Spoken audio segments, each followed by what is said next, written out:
महाराज दशरथ की गलती के कारण हुआ था माता सीता का हरण। अगर महाराज दशरथ इतनी बड़ी भूल नहीं करते तो शायद सीता हरण की घटना कभी घटित ही नहीं होती। रावण की कोई औकात नहीं थी कि वह माता सीता का हरण कर पाता। जो माता सीता को चुरा ले जाए, ऐसा सामर्थ्य केवल स्थिति और परिस्थितियों ने ही बनाया। माता सीता को इतने कष्ट झेलने पड़े और इसके पीछे कारण था सिर्फ और सिर्फ महाराज दशरथ, जो रिश्ते में उनके ससुर थे। यह कथा उस समय की है जब माता सीता और उनकी बहनों का विवाह श्री राम और उनके भाइयों के साथ हुआ था। नई बहुओं की चहल पहल से पूरी अयोध्या महक रही थी। तब राजा दशरथ ने अपनी पत्नी कौशल्या से कहा, कौशल्या, आज एक बात गांठ बांध कर रखना। अभी तक तुम्हारे केवल 4 पुत्र थे, लेकिन अब तुम्हारी 4 पुत्र वधुएं भी आ चुकी हैं। अब तुम चारों की सास बन चुकी हो, इसलिए तुम्हारा यह धर्म बनता है कि इनकी रक्षा उसी प्रकार करो जैसे आँख की रक्षा पलक करती है। राजा दशरथ ने उन्हें धर्म समझाया।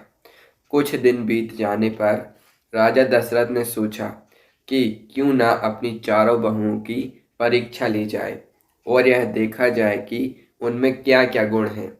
तब राजा दशरथ ने अपनी चारों बहुओं को बुलाया और कहा, बेटियों, तुम सब मेरी पुत्रियों के समान हो।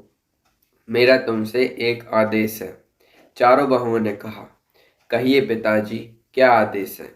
दशरथ बोले, आज तुम चारों अलग अलग रसोई बनाकर अपने अपने हाथों से मेरे लिए भोजन तैयार कर लाओ।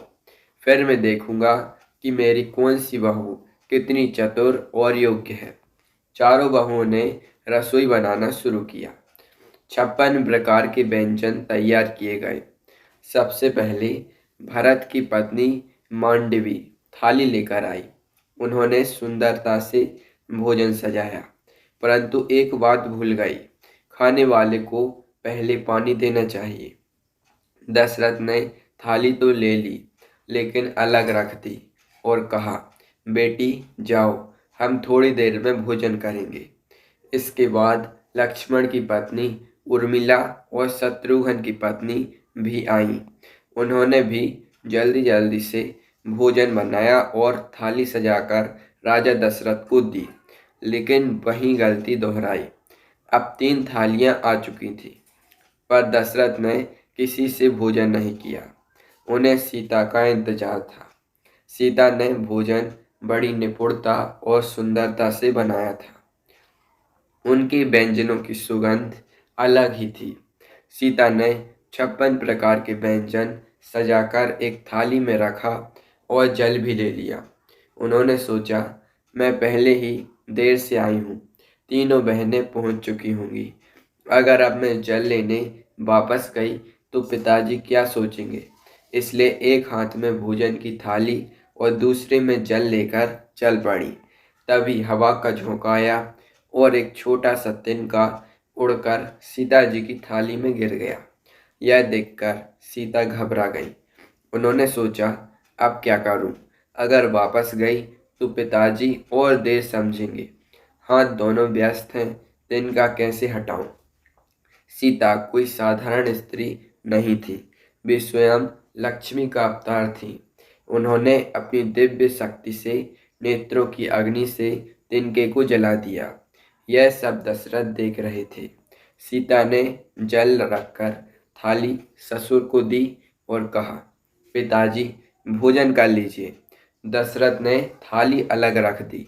सीता ने पूछा, क्या मुझसे कोई भूल हो गई है? दशरथ बोले, बेटी, मैं तुम्हारे हाथ का भोजन तब तक नहीं करूँगा जब तक तुम मुझे एक वचन ना दो। सीता बोली, आप कौन सा वचन चाहते हैं? दशरथ बोले, आज प्रतिज्ञा करो कि तुम कभी भी क्रोध में किसी पर अपनी दृष्टि नहीं डालोगी। सीता ने ससुर की बात मान ली और वचन दिया, पिताजी, आज से मैं कभी भी किसी पर क्रोध की दृष्टि नहीं डालूंगी। दोस्तों, आप सोच रहे होंगे कि दशरथ ने ऐसा वचन क्यों लिया।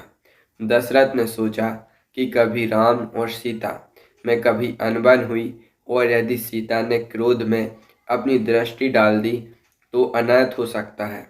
समय बीता। लंका में जब रावण ने सीता को धमकाया और तलवार दिखाकर कहा, सीता मेरी ओर देखो, तो सीता ने पास रखे तिनके की ओर देखा और कहा, तिनके, अगर तू उस दिन मेरी बैरी न बना होता तो आज मैं यह वचन से बंधी न होती। मैं कब का रावण को भस्म कर चुकी होती।